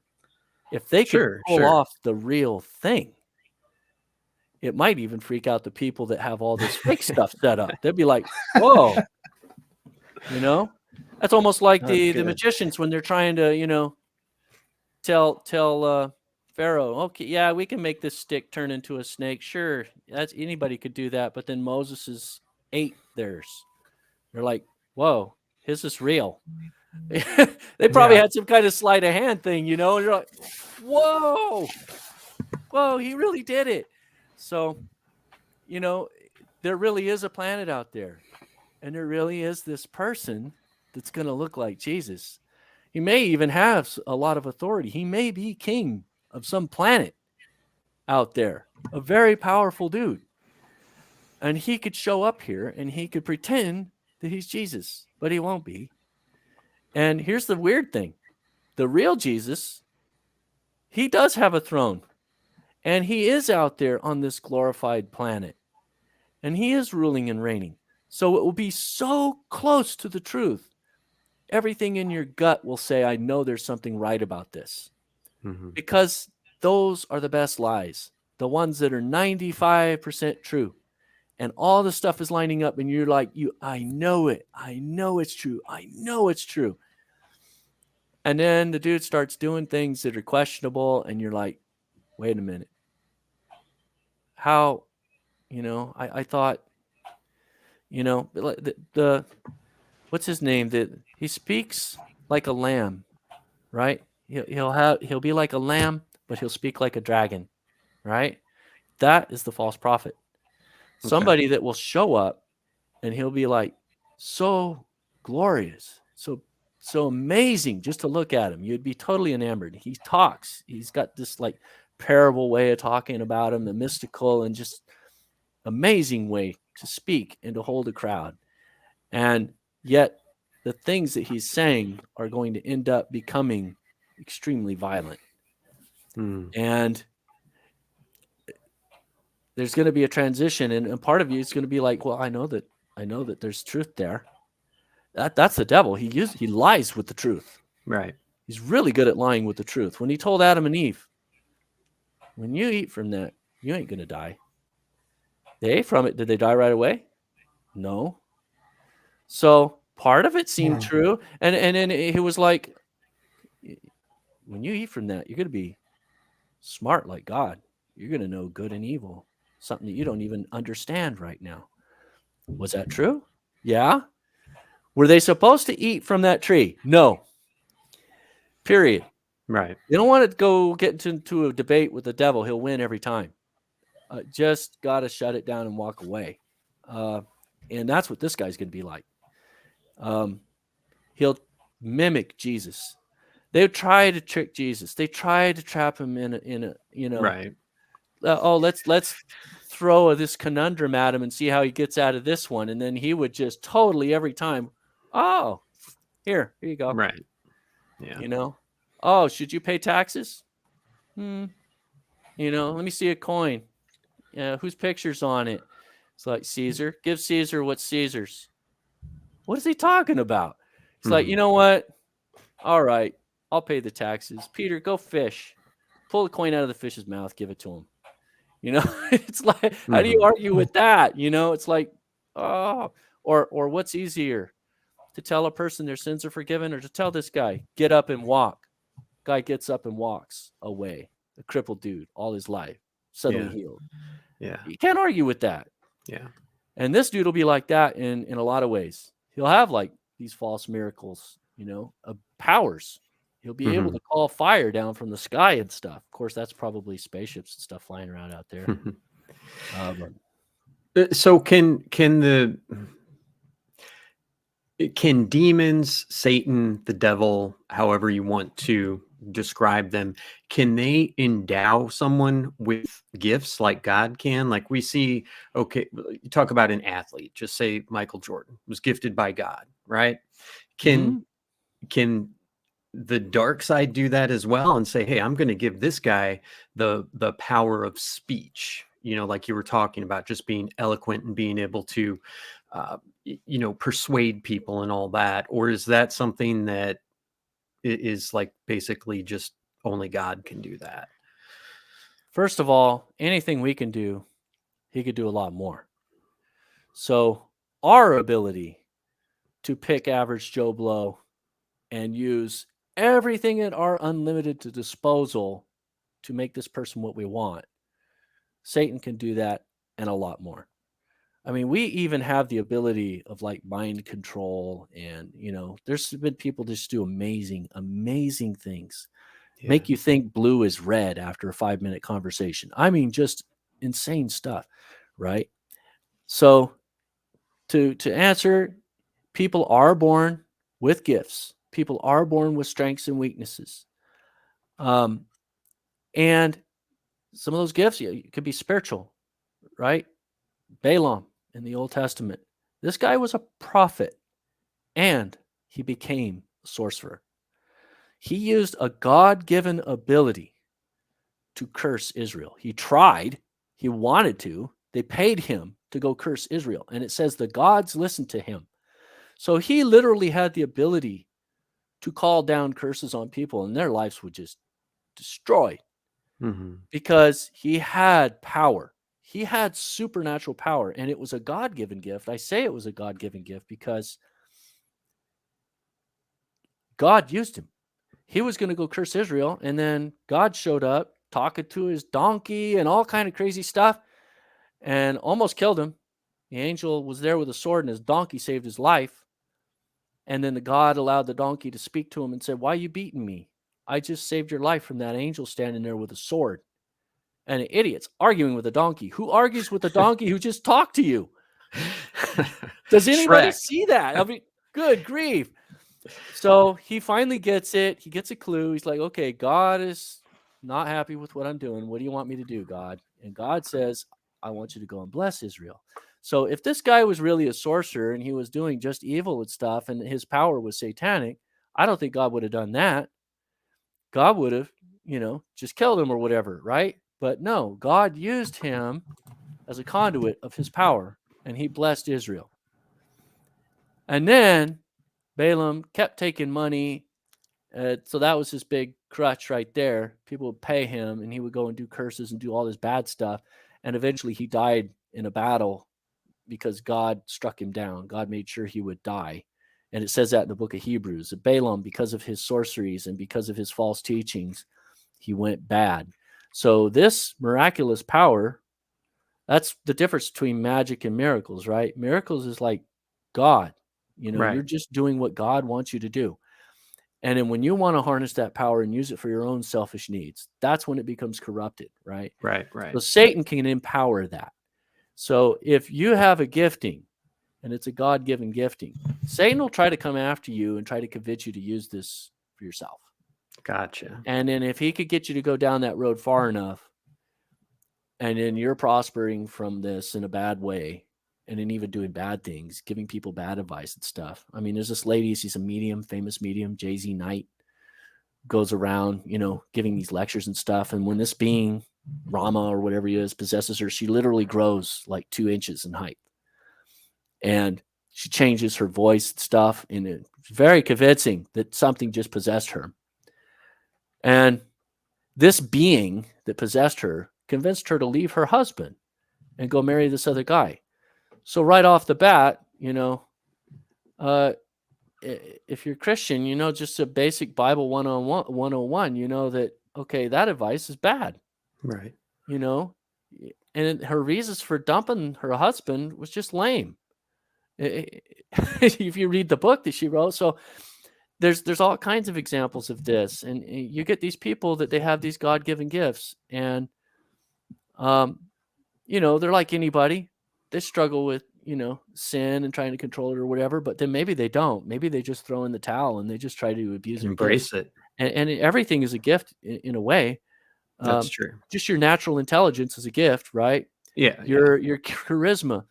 Hitler was an incredibly gifted man, very intelligent, very persuasive, and he used all of that to do incredible evil.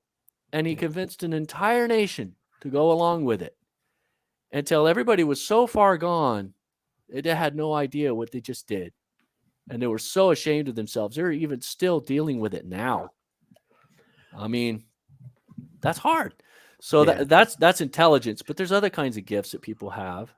I think that a lot of gifts that God gives, they're no strings attached gifts. Yeah. There might be gifts of healing that are like no strings attached.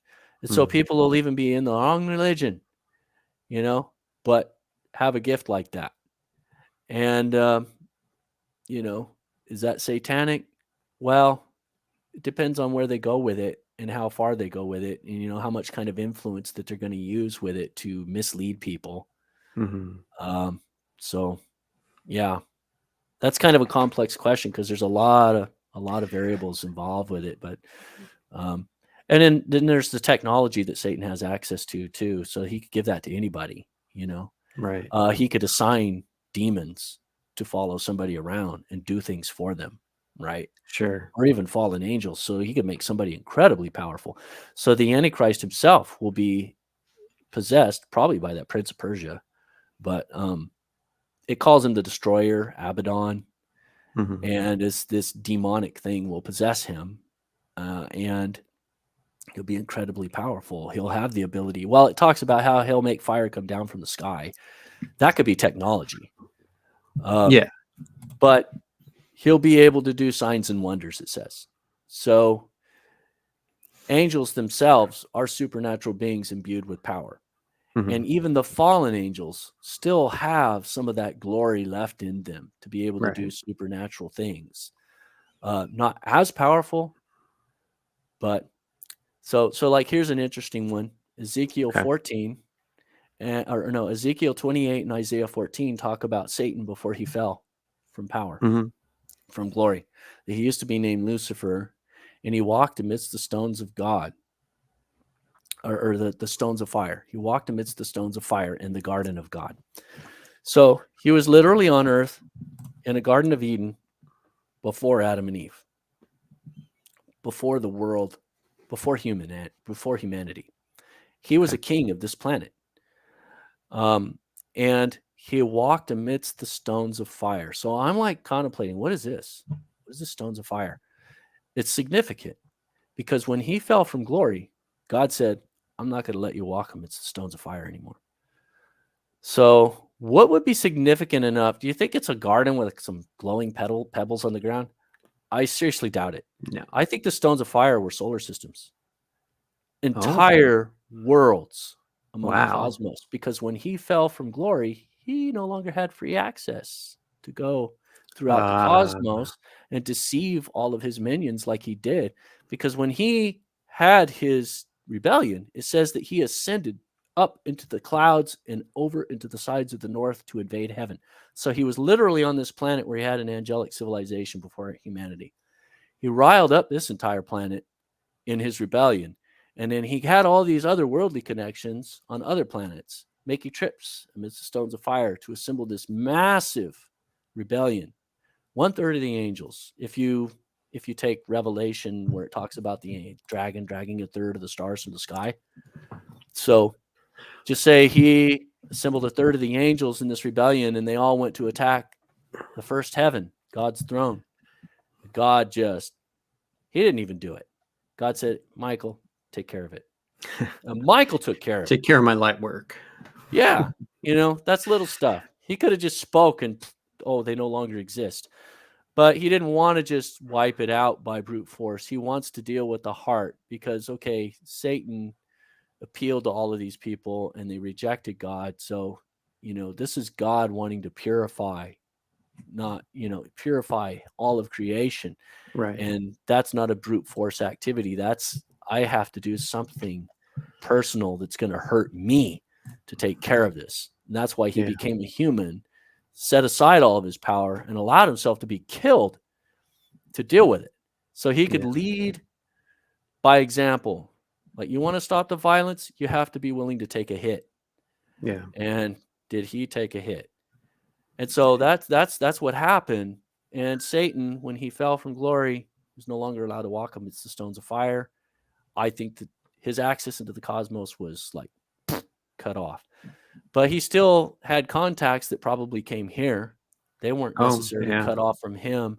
So good point. He still may have had his influences, and one of them was powerful. And he says, look, I think you have the right stuff to pull off this Jesus stunt. And I'll grant you many worlds. And you'll be my right-hand man if you help me out with this deception up in the future. To him, he doesn't consider it a deception, but a continuation of his rebellion, even though he lost big time. And he knows his time is short. But how deceived is Satan? Does he actually think he's going to win? Yeah.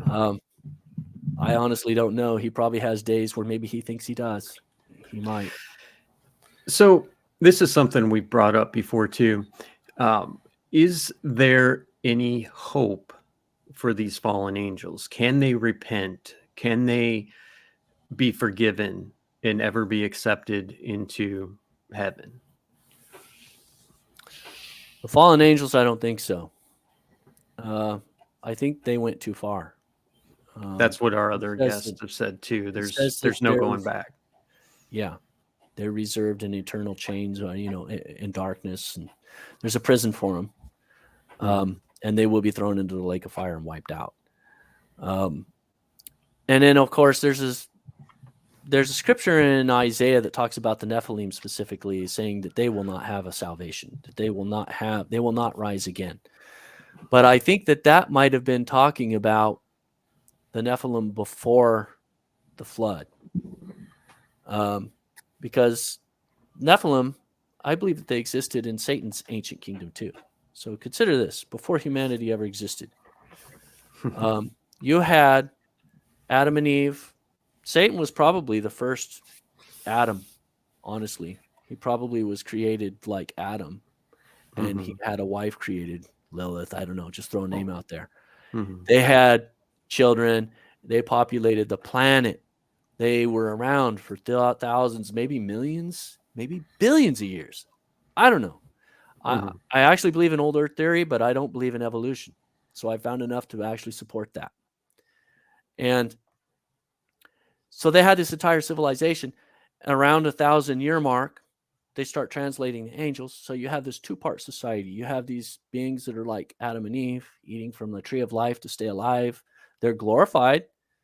They're sinless beings, but they can have kids. They can reproduce. They have families. Big families. I mean, imagine you don't die, So they lived like this for a long time and populated this planet out. And some of them started translating to angels. Lucifer translated to an angel. So he became this non-reproductive being. But then when he just got so full of himself, he started rebelling against God and convincing some of the other angels to rebel. They probably decided, let's go back and do that sex stuff again. And then they start mating with those that are like Adam and Eve, deceiving some of them, initiate the curse back then, And that's our fossil record. That's why we have Cro-Magnon and Neanderthal, which are probably like the same species, but they're Wow. mutated. The Neanderthal is the older ones, the one that got cursed with mortality and then lived for like 1,000 years. Your head literally changes when you get older. Your brow gets thicker and your jaw grows out.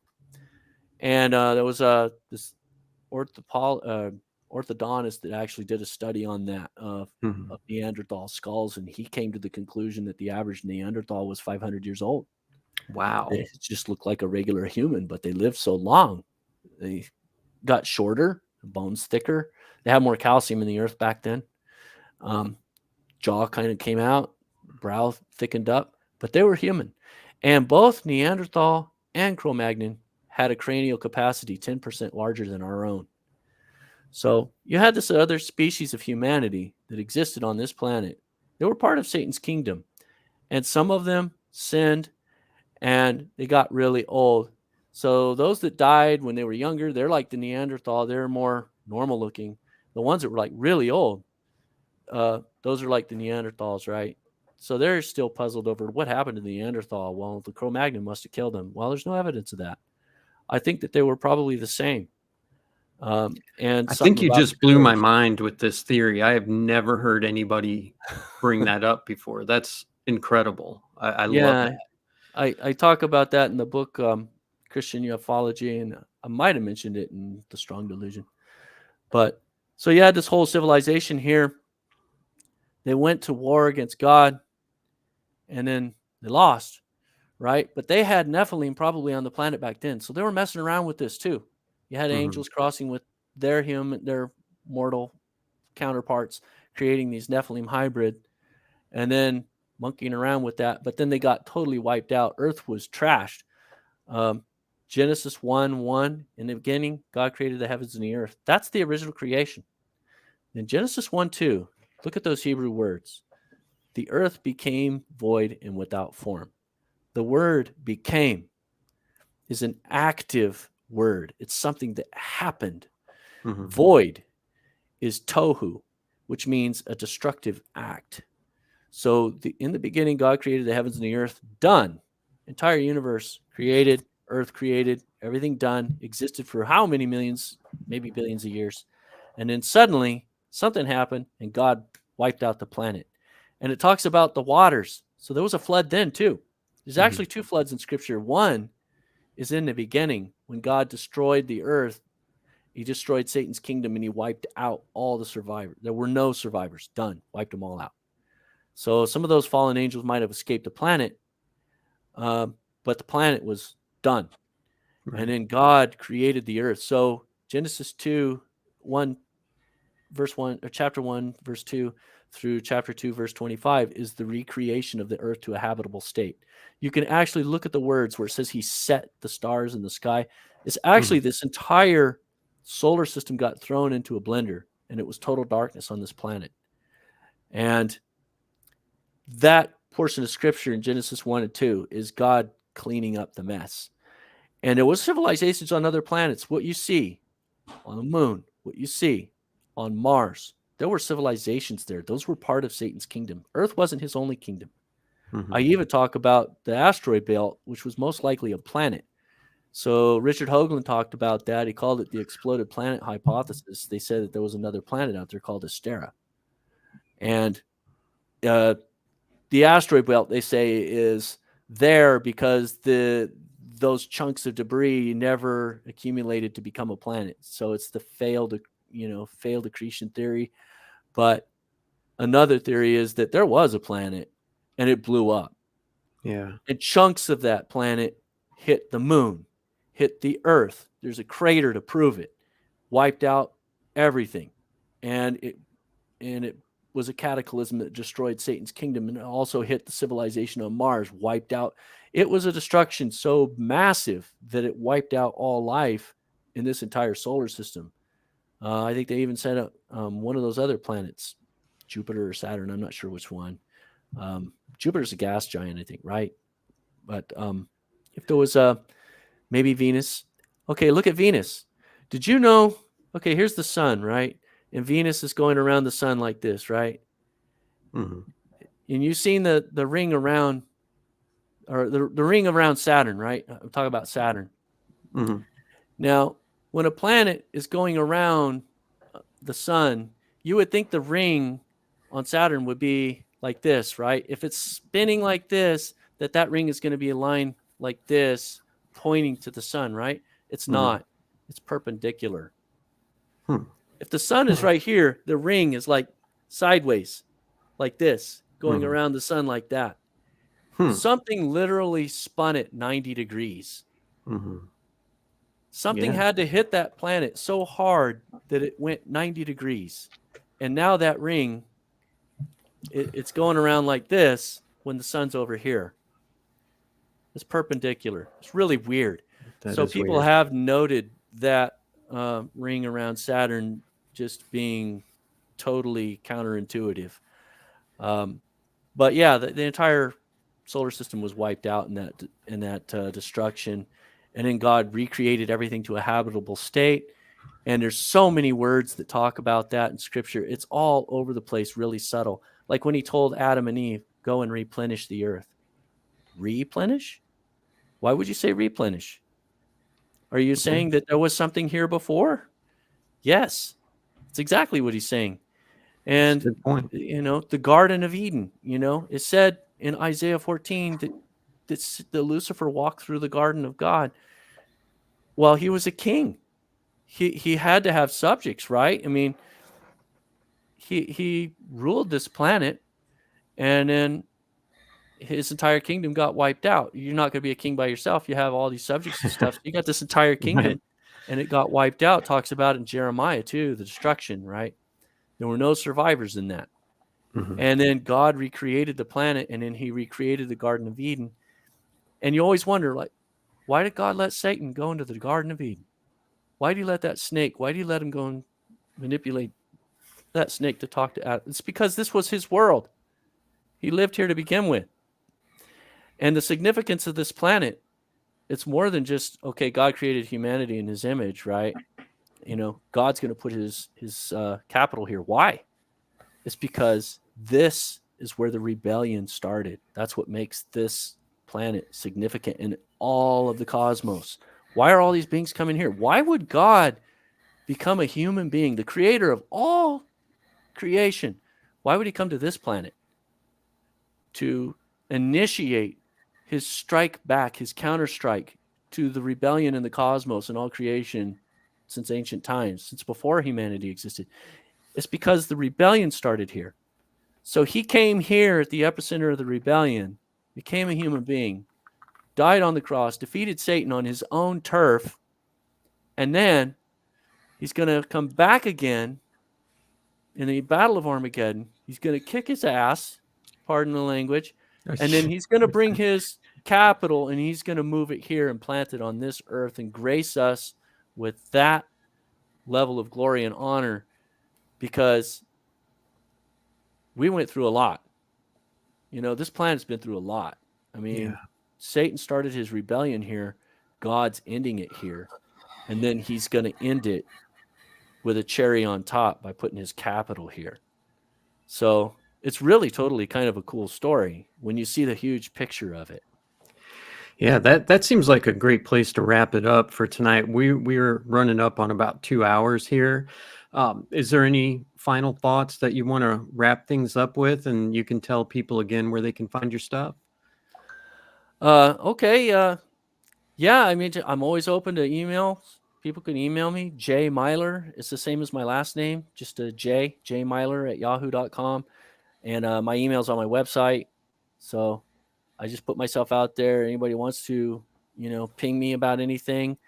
I give my books away for free. If somebody wants to give me a free, if somebody wants to give me a review on Amazon, honor system, I'll email you copies of my books, whatever ones you want to give me a review. Hopefully Okay. you get that out of it. And, but the point is, sharing the message, Right. preparing Christians for what's coming, and getting people who are on the fence or maybe don't know that the Bible is so magnificently mysterious and has so many things in it that they probably just didn't even imagine it. Mhm. there's something there for you. And there's a God actually who loves you. And that's just the best message of all, that God actually loves us. There's a reason we were created. It's not just an accident. Right. And so that message is always there. And I'm just open to anybody who wants to talk about it. Awesome. Well, we didn't get to a lot of the stuff I thought we were going to get to, so we'd love to have you back on sometime if you'd be open to that. Oh, yeah, even after all this, it feels like we've barely scratched the surface. I know. Oh, yeah. Compile a list of questions. Yeah. Because normally I come in and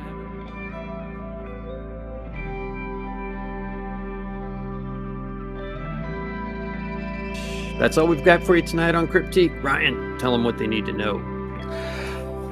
Share, rate, subscribe, whatever you want to do to interact with us to help show the algorithm that this is a decent show and more people should hear it or see it, depending on how you're viewing it or listening. And you can get in touch with us, as always, with your recommendations or suggestions or critiques of Cryptique at cryptiquepodcast@gmail.com. And remember, the appearance of UFOs challenges us to expand our understanding of God's creation and consider the possibility of life beyond our planet. It doesn't diminish the divine, it expands our perceptions of the Creator's vastness. Good evening, Crypt Keepers. Boom. Boom.